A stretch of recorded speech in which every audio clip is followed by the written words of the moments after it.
Mari kita melihat bagian firman Tuhan ini, Kisah Rasul pasal 2 ayat 1 sampai 13. Hari Pentakosta adalah di mana hari Tuhan memberikan janjinya kepada murid-murid dan kepada rasul-rasul untuk mereka berdoa, berkumpul bersama di satu tempat.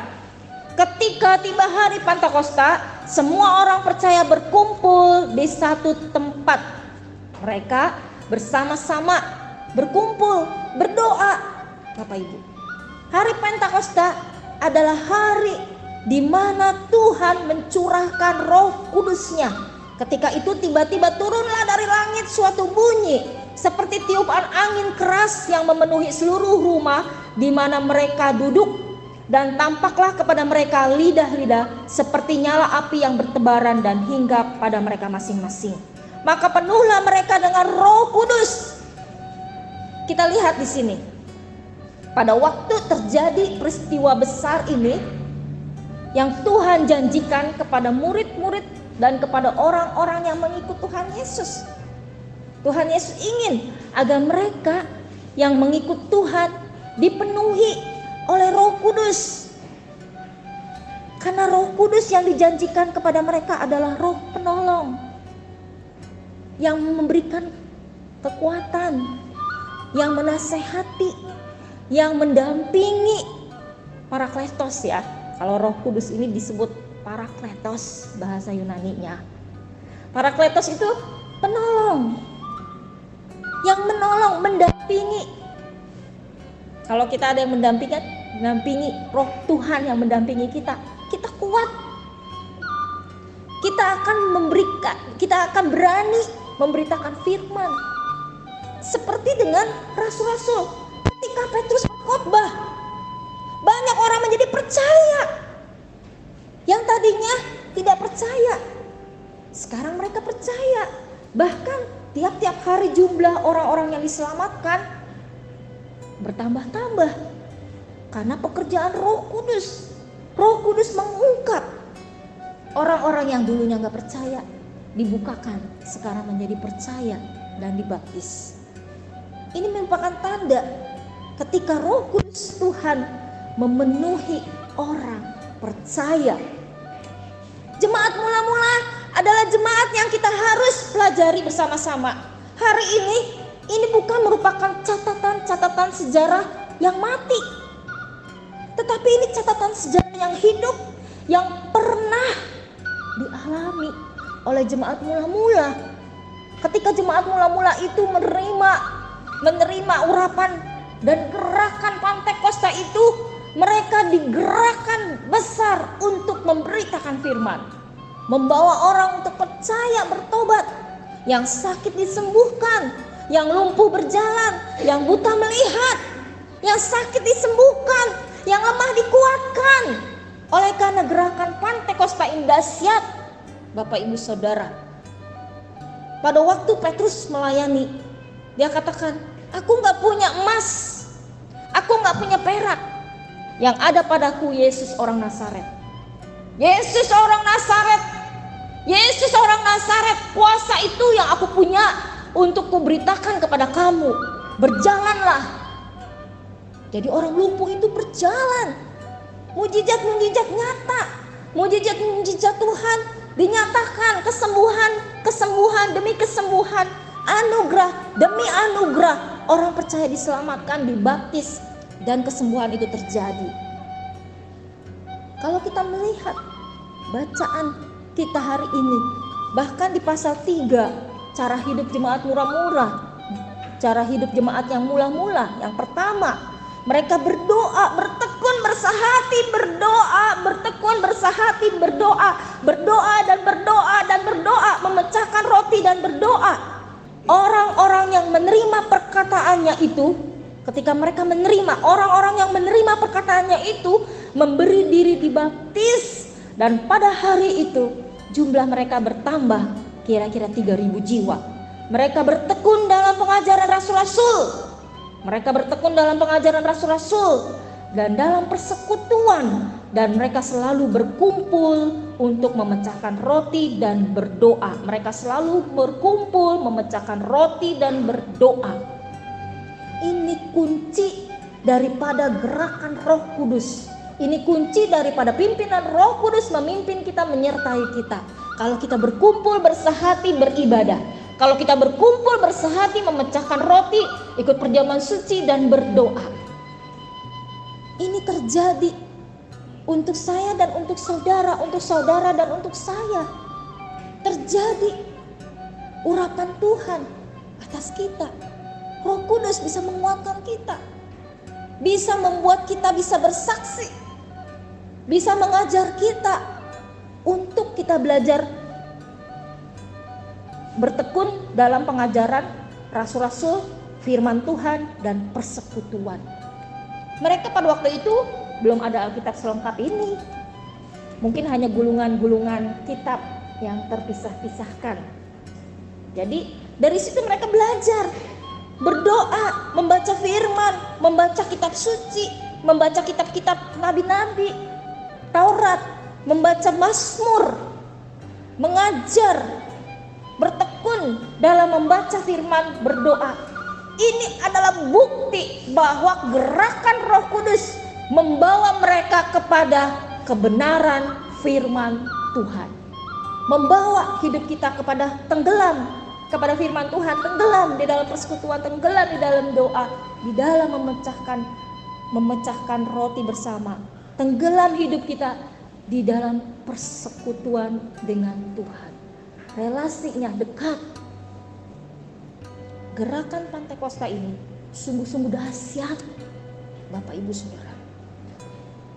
Waktu saya melayani di Bali sama tim ya, saya sama kembar saya sama beberapa teman, kita melayani di Bali.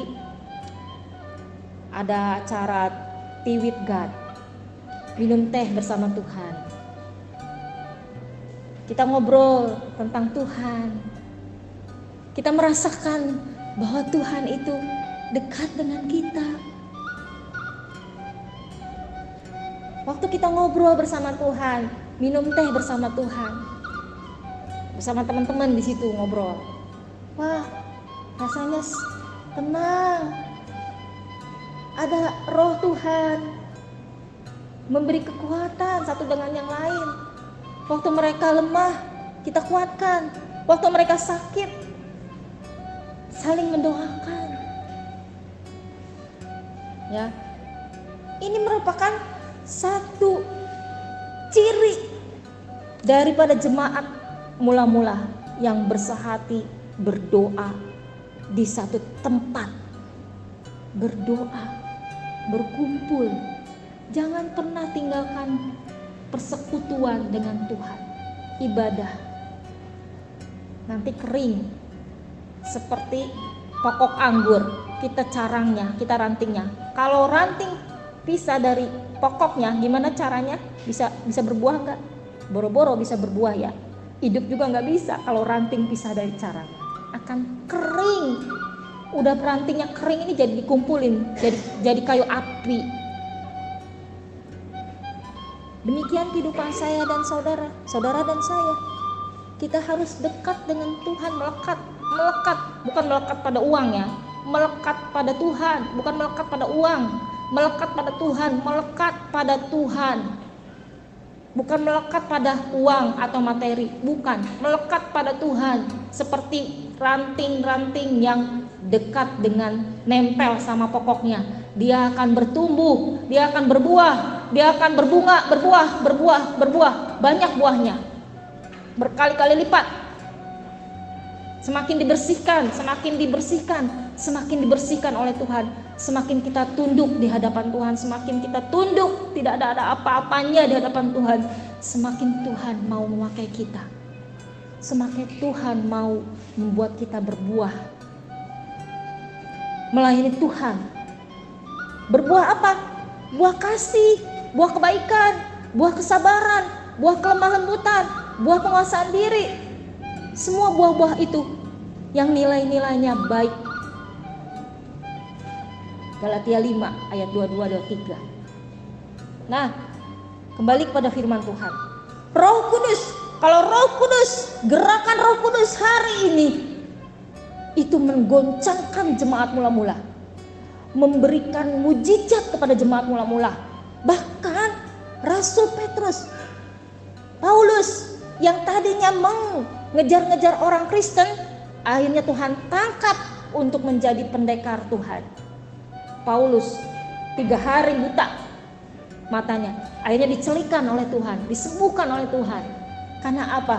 Karena Roh Kudus yang mau mendampingi dia dalam melayani Tuhan. Ada banyak kesulitan, ada banyak rintangan. Rasul Paulus tidak gugur, tidak goyah dalam panggilannya. Sekalipun dia terkatung-katung di tengah lautan berhari-hari, sekalipun dia menghadapi fitnahan, sekalipun dia menghadapi kesulitan harus dipenjara, tapi waktu dia dipenjara bersama rasul yang lain, penjara 3 lapis, penjagaan ketat 3 lapis loh, bisa dibongkar oleh Roh Kudus. Keluar Rasul Petrus. Karena apa? Karena kuasa Roh Kudus yang gak mungkin bagi manusia. Penjara yang 3 lapis, pintu itu dijaga ketat oleh tentara Romawi, dia bisa keluar. Baca nanti di Kisah Rasul ya. Itu apa? Terjadi karena apa? Karena Roh Kudus. Karena Roh Tuhan mendampingi dia. Waktu dia menyanyi, waktu dia berdoa, waktu dia menyanyi, memuji Tuhan, berdoa, pintu gerbang 3 lapis terbuka, keluar Petrus.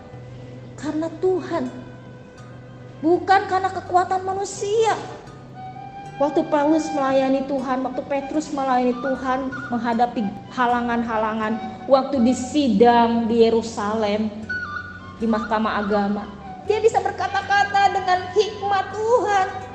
Yang dia lakukan adalah memberitakan Yesus yang bangkit dari antara orang mati, Yesus yang disalib, Yesus yang bangkit, Yesus yang naik ke surga, Yesus yang hidup, Yesus yang bersyafaat bagi saya dan saudara. Mereka berani menghadapi sidang itu. Karena apa? Karena keberanian Roh Tuhan. Baca di Kisah Rasul. Kisah Rasul ini merupakan satu kisah yang sangat luar biasa. Gerakan Pantekosta yang terjadi dahsyat bagi jemaat Tuhan, di jemaat yang mula-mula. Saya mengajak kita lihat lagi di Kisah Rasul 7 ayat 54, 55, 56, 57. Ini judulnya Stefanus dibunuh.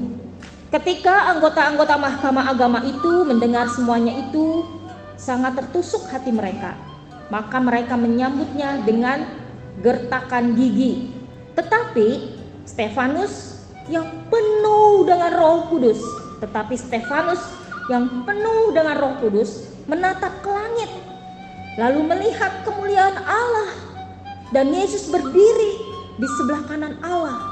Lihat ya, Roh Kudus hadir memimpin Stefanus. Dia menatap ke langit, dia melihat Yesus, melihat kemuliaan Allah, melihat Yesus berdiri di sebelah kanan Allah. Lalu 56, lalu katanya, sungguh aku melihat langit terbuka dan Anak Manusia berdiri di sebelah kanan Allah. Roh Kudus membukakan mata orang. Bukan hanya Stefanus. Mungkin kita, mungkin saya, mungkin saudara, mungkin teman-teman yang lain di luar, mungkin teman-teman kita yang di negara lain. Dia melihat Tuhan Yesus.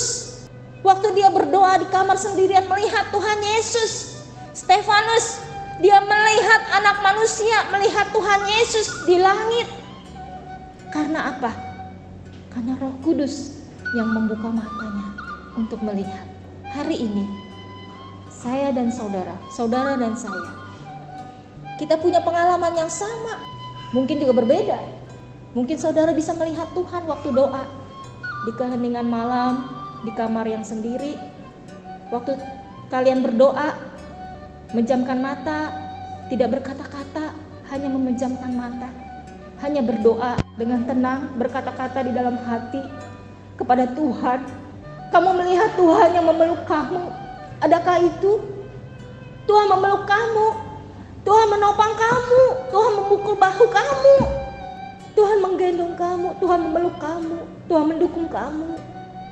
Waktu gak berdaya, waktu gak bisa berkata-kata kepada Tuhan, hanya bisa berdoa, hanya bisa merenung, hanya bisa memejamkan mata, dan hanya bisa melihat Tuhan.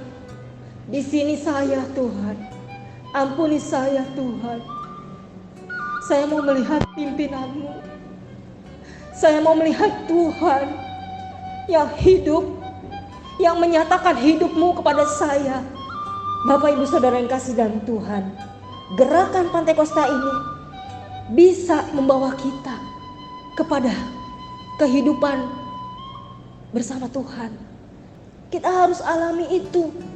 Kita harus mengalami itu seperti rasul-rasul, seperti jemaat mula-mula alami. Jangan kita hanya tahu di otak saja. Jangan kita hanya tahu membaca saja. Tapi kita alami Tuhan dalam hidup saya dan saudara. Saya mau kita mengalami itu. Kita mau mengalami hidup bersama Tuhan. Kita mau melihat Tuhan dalam hidup kita. Kalau hari ini kita masih belum mempunyai pengalaman hidup bersama Tuhan, mari datang di hadapan Tuhan. Mari kita berlutut di hadapan Tuhan. Mari kita tersungkur di depan salibnya. Minta ampun Tuhan. Ampuni saya. Ampuni iman saya yang lemah ini. Ampuni saya yang tidak percaya ini. Ajar saya agar Roh Kudus Tuhan berbicara kepada saya, mendampingi saya. Karena parakletos itu artinya pendamping. Roh Tuhan mendampingi saya dan saudara.